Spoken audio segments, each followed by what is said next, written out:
Say the word Lanka, and most people immediately picture a dark, impenetrable fortress ruled by the demon king Ravana.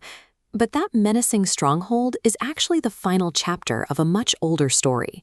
The true origins of this kingdom are buried in the highest tiers of Hindu mythology.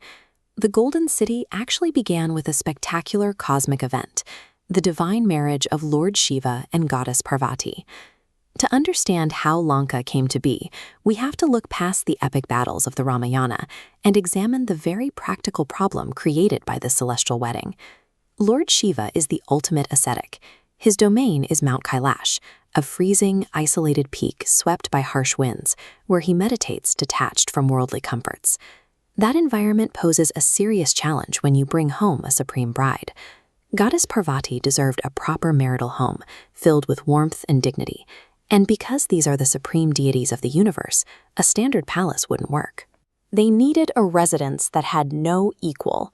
So a god who owned absolutely nothing was suddenly tasked with commissioning the most opulent physical structure ever conceived. To pull this off, Shiva called in Lord Vishwakarma, the celestial architect and engineer of the gods. Vishwakarma made a radical design choice. For ultimate security and total isolation, he built the city directly out of the middle of the ocean. Spire towers pierced the clouds, grand palaces were forged entirely from solid gold, and the sprawling streets were paved with precious gems. He delivered a masterpiece. Golden Lanka stood as the absolute pinnacle of wealth and architectural engineering in the universe.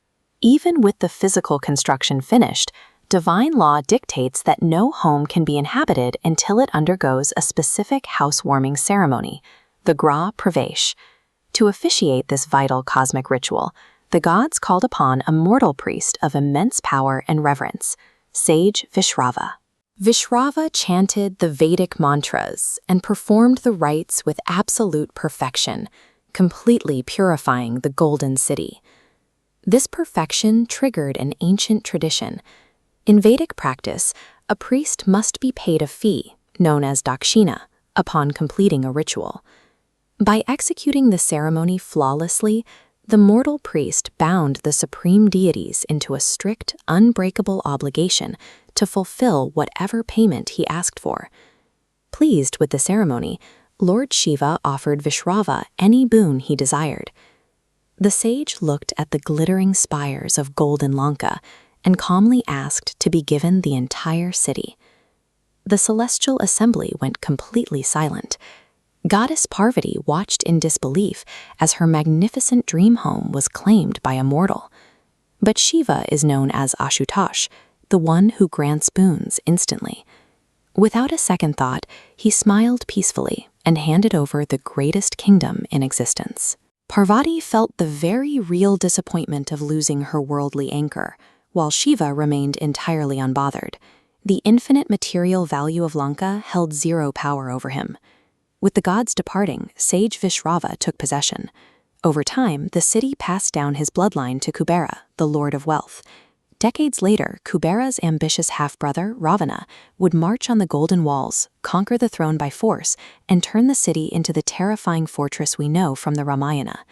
So why go through all the trouble of building the ultimate kingdom, only to give it away on the exact same day it was finished? Lord Shiva commissioned the greatest architectural wonder ever imagined to prove a precise point. Ultimate divinity isn't defined by the ability to possess unimaginable wealth, but by the effortless ability to let it go.